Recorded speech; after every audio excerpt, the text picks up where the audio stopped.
जनवरी से और 26 फरवरी के बीच दुनिया का सबसे बड़ा धार्मिक और आध्यात्मिक समागम प्रयागराज की धरती पे होने जा रहा है। महाकुंभ प्रयागराज 2025। कहते हैं, शास्त्रीय प्रमाण इस बात को कहते हैं कि 144 वर्ष के बाद यह मुहूर्त आया है। प्रयागराज को कुंभ के बहाने कैसी उसकी कायाकल्प हुई है।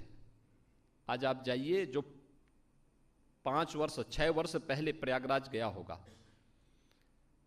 जो 7 वर्ष पहले प्रयागराज गया होगा, आज के नए प्रयागराज को पहचान नहीं पाएगा।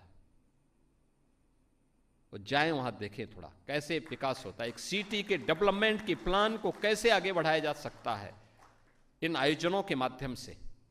आज नए प्रयागराज में आप देख सकते हैं। अकेले इस वर्ष ही महाकुंभ के लिए आने वाले श्रद्धालुओं की सुविधा के लिए हमने प्रयागराज सिटी को और उसके अगल बगल के जनपदों को भी विकास की धुरी बना करके वहां का एक व्यवस्थित विकास की रूपरेखा तैयार की।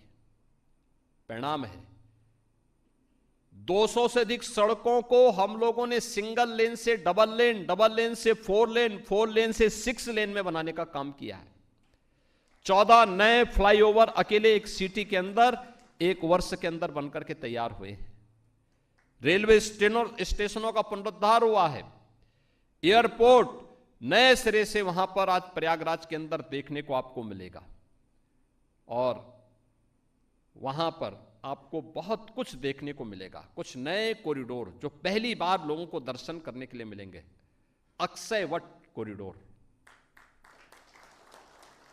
सरस्वती देवी का जो मंदिर है उसका कॉरिडोर, बड़े हनुमान जी मंदिर का कॉरिडोर, महर्षि भारद्वाज कॉरिडोर, भगवान राम और निषाद राज गोयल श्रृंगवेरपुर में जहां मिले थे उनका कॉरिडोर, ये सभी कुछ आपको वहां पर आज देखने को प्रयागराज में मिलेंगे। पातालपुरी का कॉरिडोर, ये सभी कुछ नए पहली बार श्रद्धालु जनों को देखने और ये सब जानने का अवसर प्राप्त होगा। कुंभ का क्षेत्र विस्तार दिया गया है। याद रखना, इस अवधि में उतने श्रद्धालु प्रयागराज में आएंगे जो दुनिया की तीसरी बड़ी आबादी के बराबर होगा। 40 करोड़ से अधिक श्रद्धालु प्रयागराज में आएंगे। 12 से 15 किलोमीटर के घाट बनाए गए हैं। एक दिन में 10 करोड़ श्रद्धालु भी आ गए तो वह आसानी से त्रिवेणी में, मां गंगा, यमुना और सरस्वती की त्रिवेणी में वहां पे डुबकी लगा करके पुण्य प्राप्त करने के अधिकारी हो सकते हैं। कोई समस्या नहीं आएगी। स्वच्छ कुंभ है, इसके लिए 0 लिक्विड डिस्चार्ज पूरे सिटी के अंदर, पूरे कुंभ क्षेत्र में। 1.5 लाख से अधिक शौचालय बनाए गए हैं, लेकिन लिक्विड डिस्चार्ज एक से भी नहीं होगा। जैसे कोई एयरपोर्ट का या किसी एरोप्लेन में आप जाते होंगे, उसमें वहां के टॉयलेट को देखते होंगे, यह व्यवस्था आपको कुंभ में उन 1.5 लाख शौचालयों में भी देखने को मिलेगी।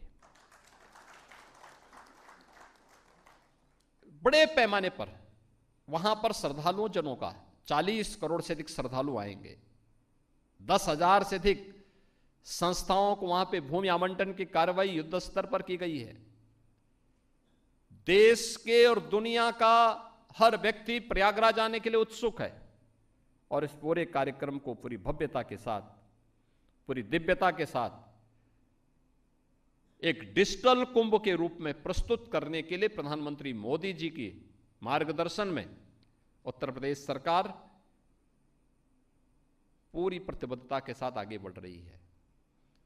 कुंभ का डिजिटल मैप देखना हो आपको मिल जाएगा।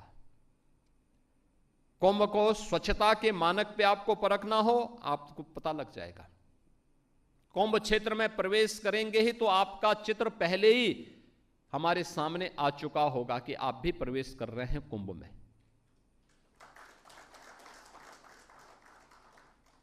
सुरक्षा को डिजिटल फॉर्म में हमने ले लिया है। ट्रैफिक डिजिटल ट्रैफिक के रूप में देखने को मिलेगा, स्वच्छता ट्रैफिक स्वच्छता का हो या फिर अन्य जितने भी कार्य हैं डिजिटली वहां पर हम सबको देखने को प्राप्त होगा। और इसलिए इस सदी का ये कुंभ डिजिटल कुंभ के रूप में भी जाना जाएगा। हम आस्था और आधुनिकता के एक महासमागम के रूप में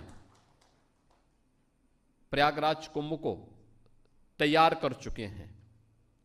और मैं आईटीबी से जुड़े हुए सभी दर्शकों से यही कहूंगा, वे आए, आस्था के साथ आए, बड़ी श्रद्धा के साथ आए, भारत की संस्कृति की इस महासमागम का हिस्सा बने।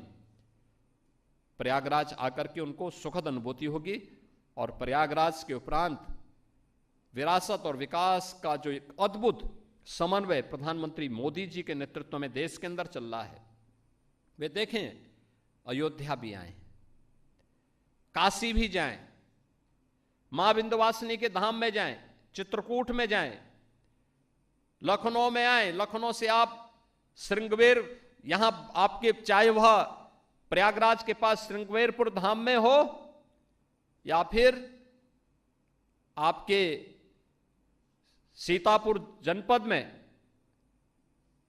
अपने उन पवित्र तीर्थों का दर्शन करें। आपको अब बहुत कुछ उत्तर प्रदेश में भारत की आध्यात्मिक विरासत के साथ जुड़ने का एक अवसर प्राप्त होगा।